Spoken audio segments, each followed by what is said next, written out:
Respected sirs and sisters and friends, a beautiful good evening to all. My name is Yoda from 6th class.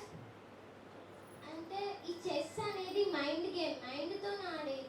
Sir కూడా చాలా మంచిగా చెప్పారు, దాని గురించి వివరించారు.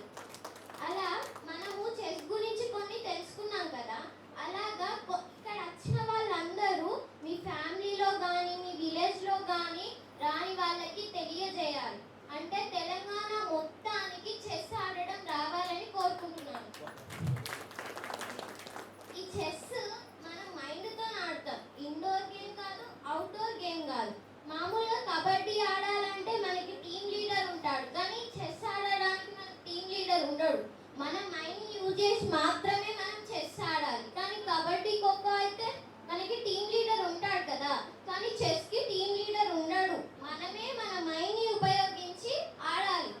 చెస్ అనేది సార్ చెప్పినట్టుగా అది ఇంకా మనం చెస్ చాలా డెవలప్ కావాలి. ఇక్కడ చాలా మంది మంచిగా ఆడారు, మంచిగా ఆడట్లేదని కాదు, ఇక్కడ విన్నర్స్ కూడా మీరు విన్నర్ అయ్యారు, కానీ ఇంకా రాని వాళ్ళకి తెలియజేయాలి. మనం అవుట్ అయినామని మనం ఫీల్ కావద్దు. మనం అవుట్ అయినా సార్స్ ఎంకరేజ్ చేస్తారు, ఇంకా మనం విన్ అయిన వాళ్ళని ఎంకరేజ్ చేయాలి. నేను ఎందుకు అవుట్ అవుతా, ఇంకా చాలా నేను ఆడాలి అని అనుకోవాలి. అండ్ నాకు చెస్ మా ఫాదరే నేర్పించారు. అసలు చెస్ నేర్చుకోవడానికి ఒక హాఫ్ అన్ అవర్ 15 minutes పడుతుంది. అయితే నాకు మా ఫాదర్ నేర్పించినప్పుడు ఫస్ట్ మా బ్రదర్తో ఆడినా, అవుట్ అయినా. తర్వాత మా ఫాదర్తో ఆడినా, అవుట్ అయినా. సెకండ్ టైం మళ్ళీ మా ఫాదర్తోనే అయినా. ఒక 2 minutesలో మంత్రిని లేపేసిన. అయితే మా ఫాదర్ మా టాలెంట్ని చూసి అంటే కొన్ని స్టేజెస్కి తీసుకెళ్ళిండు. గుడిలో ఆడిన కండక్ట్ చేసి ఒక గిఫ్ట్ వచ్చింది. మళ్ళీ ఇది సెకండ్ టైం హుజరాబాద్లో ఆడుతున్నాను. మళ్ళీ థర్డ్ టైం హన్మకొండలో ఆడతాను. ఈసారి కనుక విన్ అయితే మా ఫాదర్కి, ఇక్కడ ఉన్న సార్స్కి కృతజ్ఞతలు తెలియజేస్తున్నాను.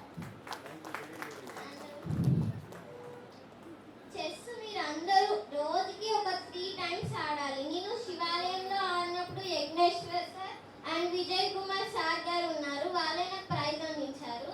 అయితే విజయ్ కుమార్ సార్ గారు 3 H's అనేది ఉంటుందని చెప్పారు. First H head, second H hand, third H heart అని వాళ్ళు కొంచెం నాకు చెస్ గురించి కొన్ని చెప్పారు. థింక్ ట్యాంకర్స్ అని యజ్ఞేశ్వర్ సార్ కూడా చెప్పారు. అయితే లాస్ట్కి ఇక మేము మా ఇంటికి వెళ్తున్నాం అనగా యజ్ఞేశ్వర్ సార్ గారిని కలిశాను. అయితే కలిస్తే కొన్ని ఇంపార్టెంట్ చెస్లో కొన్ని ఇంపార్టెంట్ కానీ మన లైఫ్లో ఇంపార్టెంట్ కానీ తను వివరించాడు. అంటే యజ్ఞేశ్వర్ సార్ గారు వివరించారు.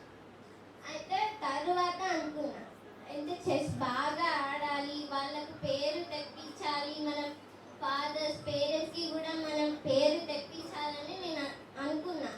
అయితే ఇవన్నీ మన కోసమే ఇవన్నీ కండక్ట్ చేస్తున్నారు. అయితే బతుకమ్మ అనేది ఒక ఆడపిల్లల పండుగ కాబట్టి ఆడపిల్లలకి ఈ చెస్ కండక్ట్ చేశారు. అందరు చాలా బాగా ఆడారు.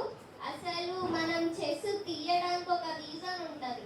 మంత్రిని జరపడానికైనా, ఒంటని జరపడానికైనా, ఎలిఫెంట్ని జరపడానికైనా రీజన్ ఉంటుంది కదా. అంటే ఇప్పుడు అయితే అలా మనం చెస్ని కొంచెం డెవలప్ చేయాలి. అంటే చెస్ దేశవ్యాప్తంగా తెలవాలి అందరికీ. చెస్ మనం ఎలా ఆడుతున్నామే, మనం చేసిన గొప్ప మనమే చెప్పుకోవడం తప్పు. మనం చేసిన గొప్ప ఇతరులు చెప్పాలి. కొన్నిసార్లు చెప్పుకోవచ్చు, తప్పేం లేదు. కాకపోతే అలా చెప్పుకుంటే మనకే నష్టం అవుతుంది. Thank you.